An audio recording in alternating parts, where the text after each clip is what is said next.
épître de Paul aux Romains, chapitre 2. Ô homme, qui que tu sois, toi qui juges, tu es donc inexcusable, car en jugeant les autres, tu te condamnes toi-même, puisque toi qui juges, tu fais les mêmes choses.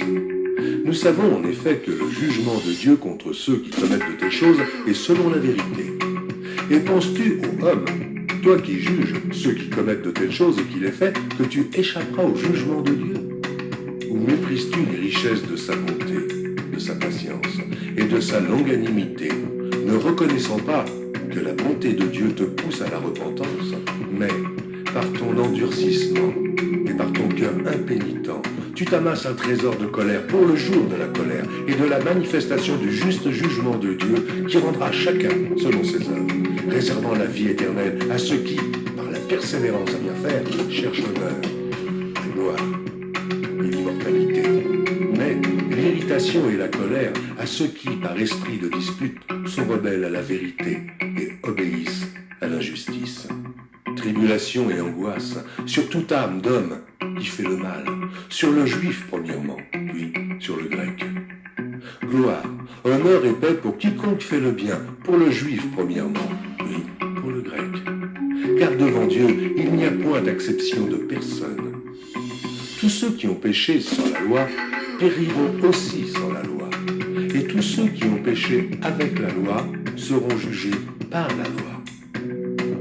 Ce ne sont pas, en effet, ceux qui écoutent la loi qui sont justes devant Dieu, mais ce sont ceux qui la mettent en pratique qui seront justifiés. Quand les païens qui n'ont point la loi font naturellement ce que prescrit la loi, ils sont, eux, qui n'ont point la loi, une loi pour eux-mêmes. Ils montrent que l'œuvre de la loi est écrite dans leur cœur, leur conscience en rendant témoignage, et leurs pensées s'accusant ou se défendant tour à tour.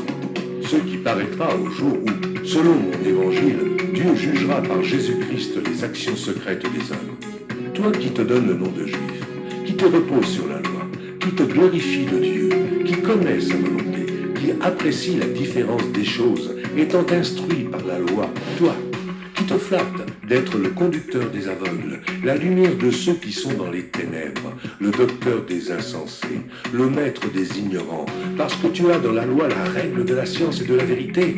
Toi donc, qui enseignes les autres, tu ne t'enseignes pas toi-même. Toi qui prêches de ne pas dérober, tu dérobes. Toi qui dis de ne pas commettre d'adultère, tu commets l'adultère. Toi qui as en abomination les idoles, tu commets des sacrilèges. Toi qui te fais une gloire de la loi, tu déshonores Dieu par la transgression de la loi. Car le nom de Dieu est à cause de vous blasphémé parmi les païens, comme cela est écrit. La circoncision est utile si tu mets en pratique la loi, mais si tu transgresses la loi, ta circoncision devient incirconcision. Si donc l'incirconcis observe les ordonnances de la loi, son incirconcision ne sera-t-elle pas tenue pour circoncision? L'incirconcis de nature qui accomplit la loi ne te condamnera-t-il pas, toi qui la transgresses, tout en ayant la lettre de la loi et la circoncision? Le juif n'est pas celui qui en a les dehors, et la circoncision, ce n'est pas celle qui est visible dans la chair. Mais le juif, c'est celui qui l'est intérieurement, et la circoncision, c'est celle du cœur, selon l'esprit, et non selon la lettre. La louange de ce juif ne vient pas des hommes, mais de Dieu.